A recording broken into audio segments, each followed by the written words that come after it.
एक सज्जन ने कहा कि महाराज इस पंचम काल में मुनियों के पास क्या अतिशय है?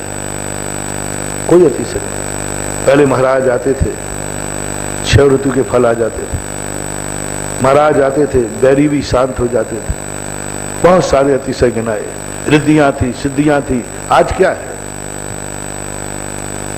हम लोग आचार्य श्री देव आज फंसे आचार्य श्री, क्योंकि हम लोग तो चेले चपाटे थे, पूछ नहीं सकते थे।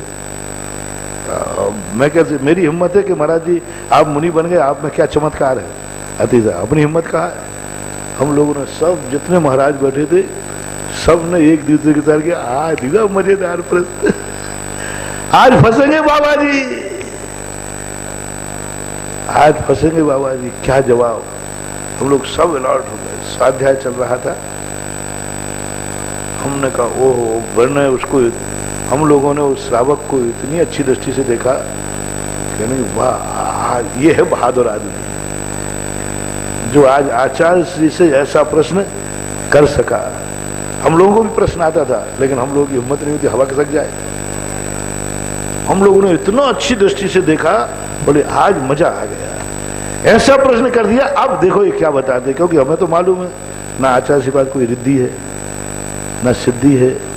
64 रिद्धि, 63 रिद्धि में एक भी नहीं है, और ना ये ऐसे चमत्कार कोई होते देवता।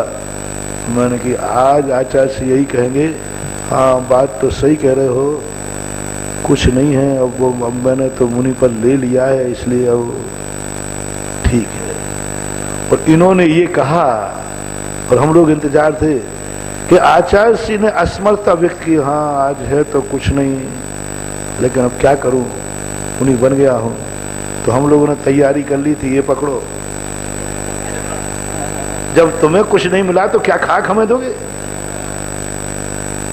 फिर प्रश्न हम लोग करेंगे, महाराज जी जब आपको कुछ नहीं मिला तो आप हमारे बैरी हो क्या जो हम लोगों को उसी में? अरे भाई, बाप कौन है, गड्ढे में गिर जाए तो बेटे को क्या कहता है?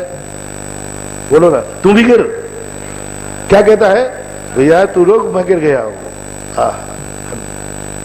पूज्य गुरुदेव के शब्द थे, हो महानुभाव सुनो, जिसे तुम अतिशय कह रहे हो ना, ये अतिशय तो बहुरूपिया मिथ्या दृष्टि के पास भी हो जाता है। इस पंचम काल में दिगंबर मुद्रा और वीतरागता, इंद्रियों पर विजय प्राप्त करना और रत्नत्रय पालन करना निर्दोष, इस अतिशय से बड़ा दुनिया में और कौन अतिशय है?